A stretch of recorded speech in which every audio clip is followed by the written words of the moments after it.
So it's Thursday and that means another episode of Food Wars, but before I talk about this and possible spoilers, here's an artist promotion right here.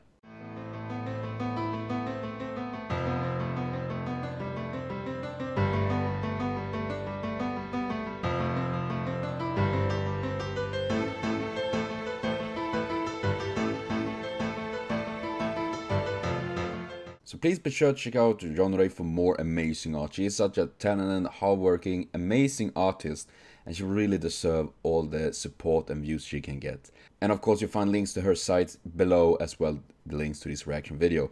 And this episode was... makes me hungry, damn. Damn. Seriously, there is no way you can watch Food Wars without feeling a surge of hunger within you. And this episode was... It was rough, man. I wasn't expecting it to be this rough, considering the situation with Soma being quite in the pickle there. Considering that Irina pretty much snatched all the costumers, just like Alice did against Meat Girl. I forgot her name. I just remember her as Meat Girl. I almost said Bob, one of my OCs that very similar to in her looks, so to speak. But that is something I'm finding a bit rough with this competition and all of that. That it's not only about being able to produce 200 dishes in 2 hours, but also you need to fight everyone else to bring in. I mean, I guess I can symbolize that with, you know, if everyone was in each different restaurant to try to compete and drag in everyone's customers, you know, because it is all about being very, very tough to be able to bring in all the costumes and all of that. Also, it was interesting to see that Alice and Irina are related, being cousins and all of that, and that Alice is, well, part Danish, which is pretty cool because Danish, Denmark is my neighbors. And seeing how she using her style of cooking, using the latest tech and all of that. And while I can agree a bit with Irina that it's not all about having the latest tech, do I also think that Alice is nothing wrong with it either, because using modern tech to your benefit in cooking and in creating and things like that in general is just a strength, in my opinion. That it's nothing weak with it, but it's also important not to forget about the passion and about the feeling with cooking and all of that.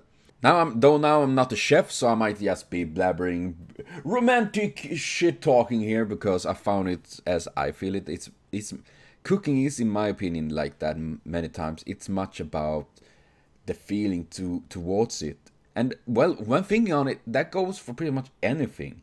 If you don't have the feeling for something you draw, something you create, or something you just make, you will notice that, man, it feels very bland. It doesn't feel as impactful. And food is, after all, a creation in that sense. It is, when you think on it, a form and a sort of art form.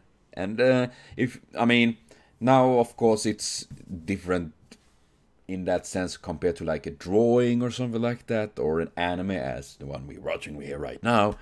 Still though, a creation is a creation, and depending on how you're putting your feelings and passion to it, the results will be different. That is why, for example, when I'm taking commissions, paying for art and all of that people draws for me, I haven't been able to do that in quite a long time because I can't afford it, damn it. But when I did have a job and all that, and I had a pretty reasonable income and things like that, I did take a lot of commission. And one thing I did love to take was taking commission, and then I just gave the creator, the artist, the option to do what they felt like. I said, this is the character, he or she is like this, and then I give you free hands to do what else you want to do, if you want it to be in a certain pose, things like that, because I feel giving a little bit of control to the artist gives them a chance to, like, yeah, I can draw it as I feel like, and then I feel, and hopefully many feel that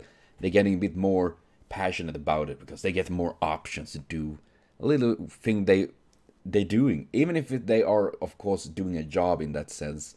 I still like to give them a little bit of control of what they're doing. And I feel that is with cooking as well, that even if they're cooking like, okay, we're gonna do this dish, a chef still have the options like, we're gonna do it like this so it looks appealing, it's getting this taste, have this feeling to it.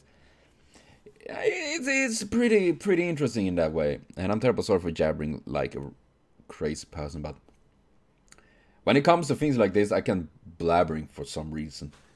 But this was a very exciting, very hyped, and very sweet episode. And what I really did like was to hear when they were, at the ending there, when they were celebrating, where they got to eat and relax for final after all of this. And you hear the ending music playing in the background a little bit like that.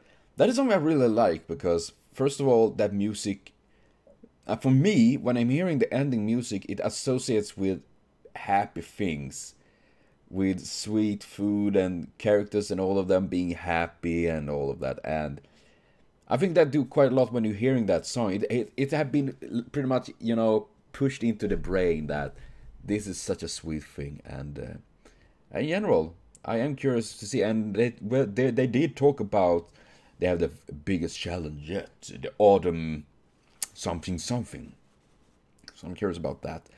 But I will be back though next week with more Food Wars, and I'm gonna see if I can try to speed this up a little bit to watch a little bit more episodes in one go, or maybe a little bit daily if I have the energy for it, of course. But I just really love this show. It's such an amazing, wonderful thing, and yeah, it just makes me so fucking happy to watch this. So thank you for watching. See you later on.